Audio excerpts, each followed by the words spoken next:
All right, Jonathan, in our first two videos, we talked about two big improvements that you've made with your swing. And we specifically talked about how you're doing a better job getting prepared to swing.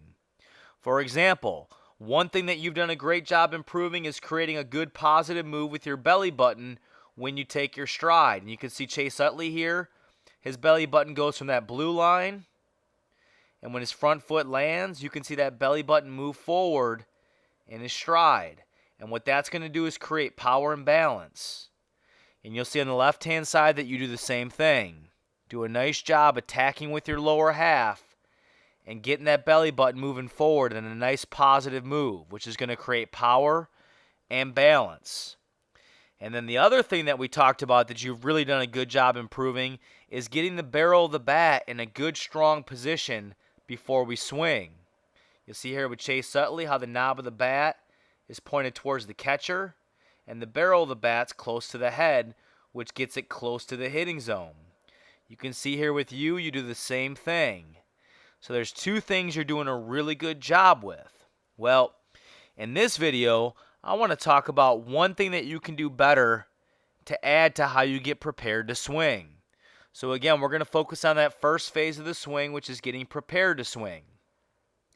And it has to do with what you do with your upper half when you're loading. Okay? And what we want to do is we want to create separation between our hips and our shoulders. So if you see here with Chase Utley, we can draw a blue line through his hips at his stance position. And we can draw that same blue line through his shoulders at the stance position. Okay, and what you're going to see here is in both positions here, they're straight, square lines. And we can do the same thing with you right here. Drawing blue line from shoulder to shoulder and hip to hip. Well, what Chase Utley's going to do when he takes his stride forward is he's going to turn these shoulders slightly inwards towards home plate. So his hips and his belly button will attack the pitcher, as you can see right there. And as his hips and belly button are attacking the pitcher, his front shoulder turns slightly in towards home plate. And you can see when his front foot lands how those shoulders are kind of turned in towards home plate like that.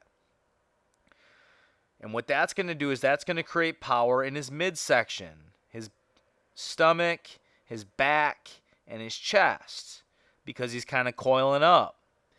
Now, if we take a look at you on the left-hand side, when you take your positive move with your hips and your belly button, you do a good job there. But if you notice, you don't really get that inward turn to your shoulders. You see the difference in your shoulders compared to Chase Utley's. And as a result, you're going to lose a little bit of power there because you're not quite coiling up that upper half. If you look at Ken Griffey Jr., he's another great example of what we're talking about here. We can start at the stance position and draw a blue line from hip to hip. As you can see right there.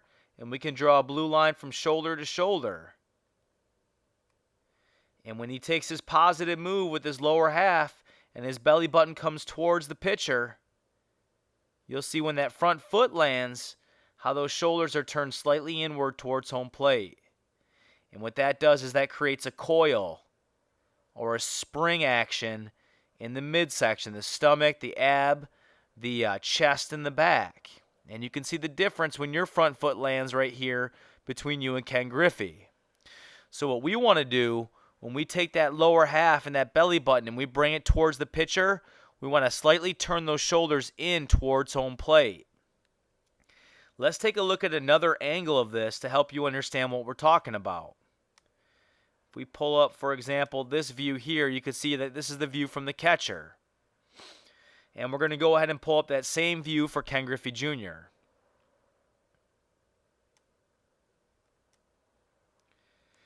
And what we're going to do here is draw a blue line up the middle of Ken Griffey Jr.'s body here. So right up the hips, through the feet, up through the hips and the shoulders. And we're going to draw the same blue line up your feet, through your hips and your shoulders. And what you're going to see with Griffey here is when he takes his stride, right here, Notice how those shoulders turn slightly in towards home plate. Look at how they get separated from his hips, which point towards the pitcher. Again.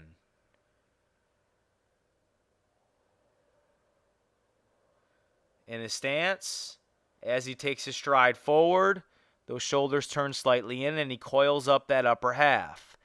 If we look at you on the left-hand side, as you take your stride, you can see there's not quite as much of an inward turn with the shoulders, and as a result, you're going to lose a little bit of power there.